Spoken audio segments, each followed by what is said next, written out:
Hello everyone. तो कैसे आप सब लोग, उम्मीद है बढ़िया ही होंगे। मेरा नाम है मानव शर्मा और बेटा आज हम पढ़ने वाले हैं केमिस्ट्री के चैप्टर 4 का एक मोस्ट इंपोर्टेंट टॉपिक जिसका नाम है सोप एंड डिटर्जेंट। क्लियर है? तो स्टार्ट करते हैं सबसे पहले सोप एंड डिटर्जेंट के बारे में।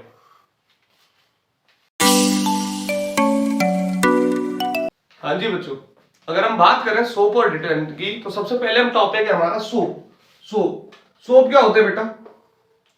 अगर हम सोप की बात करें तो बच्चा सबसे पहले सोप समझते हैं लॉन्ग चेन होती है। लॉन्ग चेन होती है किसकी? फैटी एसिड की। हैविंग हैविंग जो रखते हैं, having the salt of sodium and potassium of carboxylic acid. Carboxylic acid. Clear है? एक सोप क्या होते हैं सर? सोप लॉन्ग चेन होती है फैटी एसिड की जो रखते हैं सॉल्ट किसके? सोडियम और पोटेशियम के। सॉल्ट अगर फैटी एसिड की लंबी चेन में पाए जाते हैं तो हम उन्हें सोप कहते हैं। क्लियर है? अगर बात करें बच्चा डिटर्जेंट की तो बेटा डिटर्जेंट को समझने के लिए आपको कुछ नहीं करना। देखिए, long chain of fatty acid having the salt of, देखिए ये भी एक लॉन्ग चेन है फैटी एसिड की, ज्यादा अंतर नहीं है बेटा। बस क्या होता है, long chain of fatty acid having क्या? Salt of ammonium. Ammonium ammonium इसमें जैसे किसके? सोडियम और पोटेशियम के सॉल्ट पाए जाते हैं, इसमें सॉल्ट पाए जाते हैं अमोनियम के। बस इतना सा अंतर होता है सोप और डिटर्जेंट में। क्लियर है? अच्छा बच्चा, अगर हम बात करें सर एग्जाम्पल की, सोप के एग्जाम्पल की, तो आप क्या बोल सकते हो सर? डव, लक्स, जितने भी आपको एग्जाम्पल सोप के नजर आते हैं, निरमा, ये आप एग्जाम्पल दे सकते हो। नहीं बच्चा, ये सारे एग्जाम्पल क्या है? गलत एग्जाम्पल है। क्यों? एग्जाम्पल की बात करें सोप की तो आइए हम पढ़ते हैं सोप के एग्जाम्पल्स के बारे में। ठीक? हाँ जी बच्चा, अगर एग्जाम्पल ऑफ सोप की बात करें हम तो आप बोल सकते हो सर जितने भी एग्जाम्पल आप दे रहे हो, जैसे कि डव है, लक्स है या निरमा, जितने भी आप घड़ी है, ये सारे सर एग्जाम्पल है सोप के। नहीं बेटा, ये एग्जाम्पल सोप के नहीं है। ये एग्जाम्पल किस चीज के? ये एग्जाम्पल ब्रांड के हैं, ये एग्जाम्पल कंपनियों के हैं सोप के। अगर हम सोप के एग्जाम्पल की बात करें तो थोड़ा सा समझने की कोशिश करते हैं सोप के एग्जाम्पल्स के बारे में। सोप के एग्जाम्पल्स के बारे में तो सबसे पहले आप ये समझिए सोप के एग्जाम्पल के बारे में सर क्या होता है। एक होता है बेटा सोडियम स्टीरेट। स्टीरेट दूसरा बोलूं तो बोल सकता हूं सोडियम पल्मिटेट। Palmitate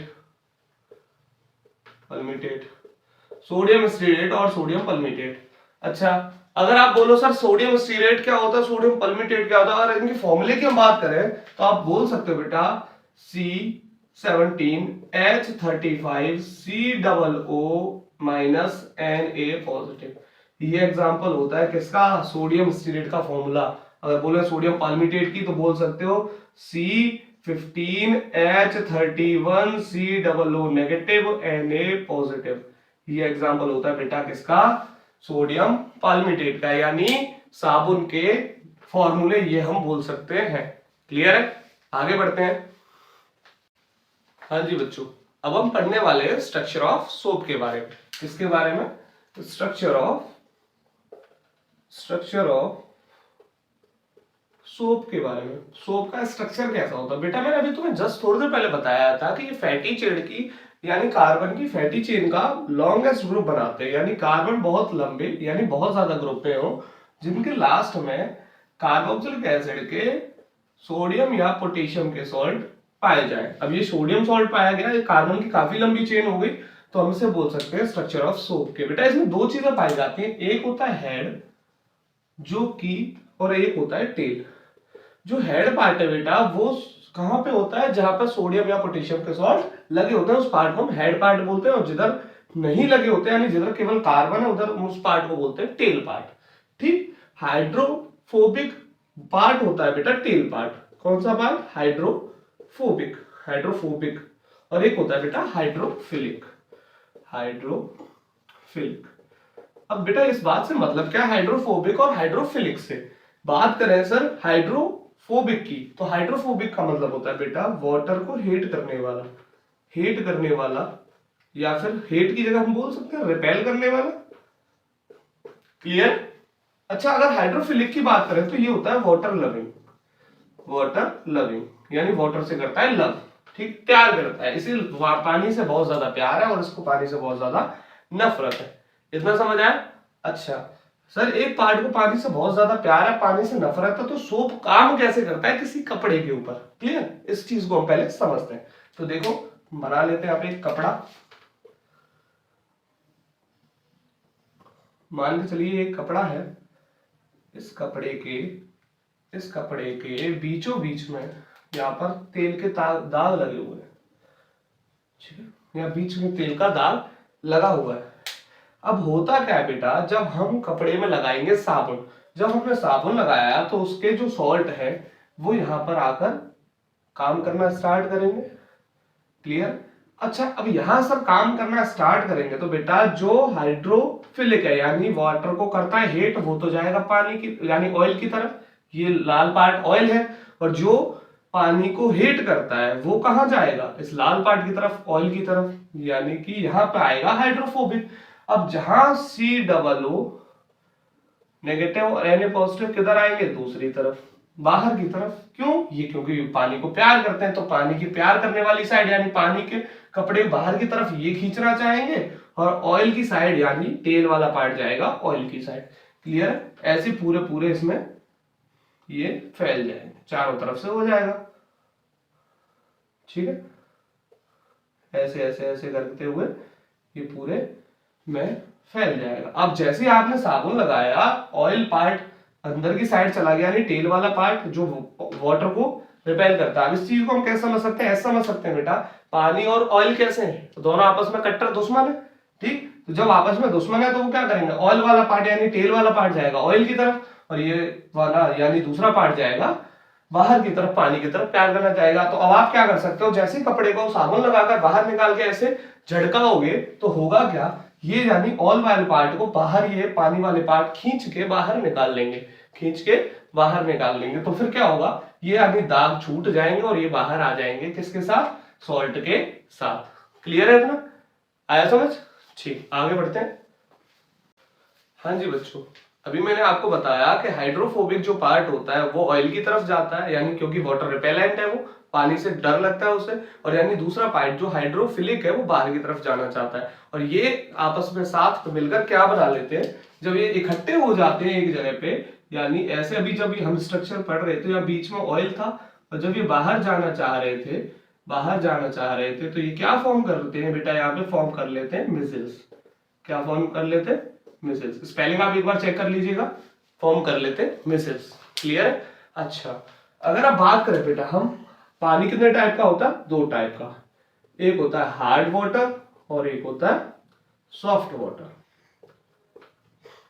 clear? एक होता है हार्ड वाटर और एक होता है सॉफ्ट वाटर। अच्छा, हार्ड वाटर कौन सा होता है बेटा? हार्ड वाटर वो वाटर है जिसके अंदर मैग्नीशियम और कैल्शियम के सॉल्ट एडेड होते हैं, तो उस वाटर को हम हार्ड वाटर बोलते हैं। अब बात करें सॉफ्ट वाटर की, तो हम बोल सकते हैं जिसके अंदर मैग्नीशियम या कैल्शियम के सॉल्ट नहीं ऐड होंगे, यानी कि नॉट एडेड, इसके अंदर नॉट एडेड। क्लियर? अब क्या होगा, जब इसमें ये सॉल्ट ऐड होते हैं तो बेटा ये क्या करता है? क्लींजिंग प्रॉपर्टी नहीं शो कर पाता, property does not show. In salt के कारण ये अपनी क्लींजिंग प्रॉपर्टी शो नहीं कर पाता, जो सोप होता है। क्लियर? क्योंकि उसके अंदर कौन कौन से सॉल्ट होते हैं? वो उसके अंदर सॉल्ट पाए जाते हैं सोडियम के और पोटेशियम के, तो वो सॉल्ट इन सॉल्ट के होने के कारण अपनी प्रॉपर्टीज को शो नहीं कर पाते।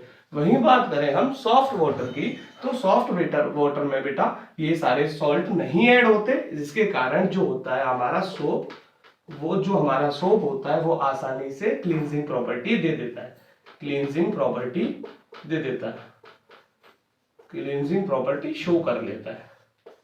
क्लियर? क्योंकि इसके अंदर नहीं पाया जाता है। इतनी बात समझ आए? ठीक। अच्छा, आगे थोड़ी सी एक और बात करते हैं कि जो डिटर्जेंट होते हैं बेटा, डिटर्जेंट होते हैं वो हार्ड वाटर में इजीली वर्क कर लेते हैं, परंतु यहां पर सोप वर्क नहीं कर पाते, यानी कि सोप वर्क क्लींजिंग प्रॉपर्टी नहीं दे पाते, परंतु डिटर्जेंट अपनी क्लींजिंग प्रॉपर्टी हार्ड वाटर में दे देते हैं। वही बात करें बेटा सॉफ्ट वाटर में, तो यहां पर बेटा डिटर्जेंट एज वेल एज कौन सोप, दोनों के दोनों अपनी प्रॉपर्टी शो करते हैं और दोनों कामयाब है सॉफ्ट वाटर के अंदर। सॉफ्ट वाटर में आप कपड़ों को डिटर्जेंट और सोप दोनों से धुल सकते हो, परंतु अगर हम बात करें हार्ड वाटर की तो आप केवल डिटर्जेंट का यूज कर सकते हो हार्ड वाटर में, परंतु सोप का यूज नहीं कर सकते। परंतु अगर आप सोप का यूज करते हो बेटा, सोप प्लस हार्ड वाटर करते हो, तो ये फॉर्म कर लेते हैं किसको, स्कम को बेटा।